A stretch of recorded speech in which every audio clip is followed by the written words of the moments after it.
ನೀರು ತೆರೆಯ ಒಡುದಾನು ನನ್ನಪ್ಪ ತೇಲಿ ಬೀಳುತ್ತಾನೆ. ನನ್ನಪ್ಪ ತೇಲಿ ಬಿದ್ದಾನಲ್ಲೋ ನನ್ನ ಮಾಯಕಾರ ಮಾದೇವ. ನೀರಿನ ಸುಳಿಗೆ ಮಾದೇವ ಸಿಕ್ಕಿ ಗರ ಗರ ಗರನೆ ತಿರುಗುವನೆ. ಸುತ್ತಮುತ್ತ ನೋಡವ್ನೆ ಸತ್ವಂತ ಬ್ಯಾಡಾರ ಕನ್ನಯ್ಯ. ನನ್ನಪ್ಪನ ಎಳ್ಕೊಂಡಂಗೆ ಈ ಗಂಗೆ ನನ್ನೂ ಎಳ್ಕೊಂಡು ಬಿಡುತ್ತಾಳೆ. ಬಲಿಯ ಕಲ್ಲ ತಬ್ಬವ್ನೆ ಬಲವಾಗಿ ಹಿಡ್ಕೊಂಡು ನಿಂತವ್ನೆ.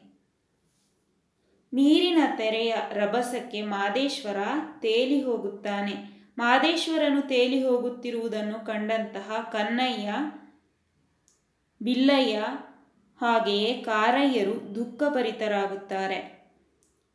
ಅವರ ಕಣ್ಣೆದುರಿಗೆ ಹೀಗೆ ನೀರಿನ ಸುಳಿಯಲ್ಲಿ ಸಿಕ್ಕಿ ಮಾದೇವನು ಗರಗರನೆ ತಿರುಗಿದನಂತೆ ಎಂಬ ಸಂದರ್ಭವನ್ನು ನಾವು ಈ ಪದ್ಯಭಾಗದಲ್ಲಿ ನೋಡಬಹುದು. ನೀರಿನಲ್ಲಿ ತೇಲಿ ಹೋಗಿ ತಿರುಗುತ್ತಿರುವಂತಹ ಮಾದೇಶ್ವರನನ್ನು ಕಂಡಂತಹ ಬೇಡರ ಕನ್ನಯ್ಯನು ಸುತ್ತಮುತ್ತ ನೋಡಿದನು. ಮಾದೇಶ್ವರನನ್ನು ಕೊಚ್ಚಿಕೊಂಡು ಹೋದಂತೆ ಗಂಗೆಯು ತನ್ನನ್ನೂ ಎಳೆದೊಯ್ಯಬಹುದೆನಿಸಿತು ಕನ್ನಯ್ಯನಿಗೆ.